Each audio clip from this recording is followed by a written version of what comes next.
गुलामी की मानसिकता से मुक्ति ये बहुत महत्वपूर्ण प्रण है। कोई भी भाषा का विरोध नहीं है, किसी भी विदेशी भाषा का विरोध नहीं करना चाहिए। भाषा सिर्फ संवाद का माध्यम नहीं होती, एक राष्ट्र की आत्मा होती है। सबसे पहले तो मैं राजभाषा हिंदी और भारतीय भाषाओं के जितने भी प्रेमी हैं वो सभी को देश भर में जहां कब पर भी बैठे हैं वो सभी को बहुत बहुत बधाई देना चाहता हूं, क्योंकि आज दिन है राजभाषा विभाग की स्वर्ण जयंती समारोह। 50 साल पहले 1975 से लेकर 2025 तक की ये यात्रा, जब भारत की आजादी की शताब्दी होगी तब मुझे विश्वास है कि भारत के स्वाभिमान के पुनः जागरण के जितने भी प्रयास हुए हैं वो सभी प्रयासों के इतिहास में राजभाषा का नाम स्वर्णिम अक्षरों से अंकित कर दिया जाए। एक समय था जब राजभाषा विभाग की स्थापना हुई। उद्देश्य यह था कि हमारा प्रशासन हमारे देश के नागरिकों की भाषा में चले।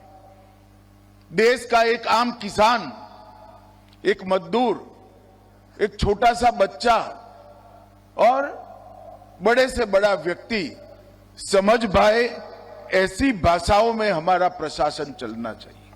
और ये लोकतंत्र के मूल उद्देश्यों में शामिल है कि देश का प्रशासन देश के लोगों की भाषा में होना चाहिए।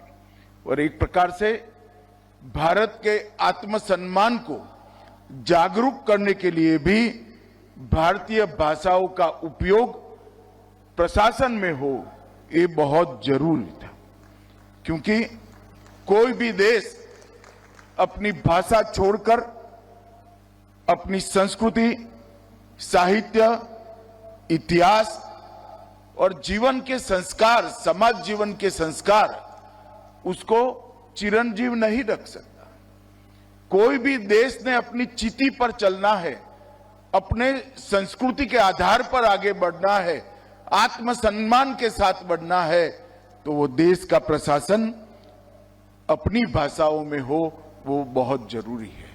इस महान उद्देश्य के साथ राजभाषा की शुरुआत हुई और 50 वर्ष की ये यात्रा आज ऐसे मकाम पर आकर खड़ी है कि यहां हमने इसको आगे ले जाने का हमारा प्रयास और आगे ले जाने का हमारा पूरा रास्ता तय करने की जरूरत है। संघर्ष, साधना और संकल्प, ये तीनों के आधार पर ये 50 साल की यात्रा को हमने आज समाप्त किया है। और ये पंच प्रण की बात प्रधानमंत्री जी ने जब आजादी के 75 साल हुए तब कही, उसमें गुलामी की मानसिकता से मुक्ति ये बहुत महत्वपूर्ण प्रण है। और जब तक व्यक्ति अपनी भाषा का गौरव नहीं करता, अपनी अभिव्यक्ति अपनी भाषा में नहीं करता, अपनी सोच, विश्लेषण और निर्णय करने की क्षमता को अपनी भाषा में नहीं गढ़ता, हम गुलामी की भाषा से, गुलामी की मानसिकता से मुक्त नहीं हो सकते। कोई भी भाषा का विरोध नहीं है, किसी भी विदेशी भाषा का विरोध नहीं करना चाहिए, परंतु आग्रह हमारी भाषा को महिमा मंडित करने का होना चाहिए। आग्रह हमारी भाषा को बोलने का होना चाहिए, हमारी भाषा में सोचने का करना चाहिए। और पूर्णतः विकसित राष्ट्र की संकल्पना तभी हो सकती है जब विरासत को परिभाषित करने का भाषा एकमात्र माध्यम है, इसका महिमा मंडन हो। जहां तक देश का सवाल है, भाषा सिर्फ संवाद का माध्यम नहीं होती, एक राष्ट्र की आत्मा होती है।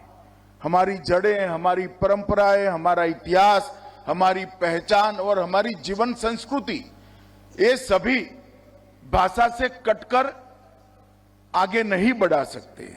और भाषाओं को जीवंत रखना भी इतना जरूरी है और भाषाओं को समृद्ध करना भी इतना जरूरी है। ये सभी प्रयास हमने आने वाले दिनों में सभी भारतीय भाषाओं पर के लिए और विशेषकर राजभाषा के लिए करने चाहिए।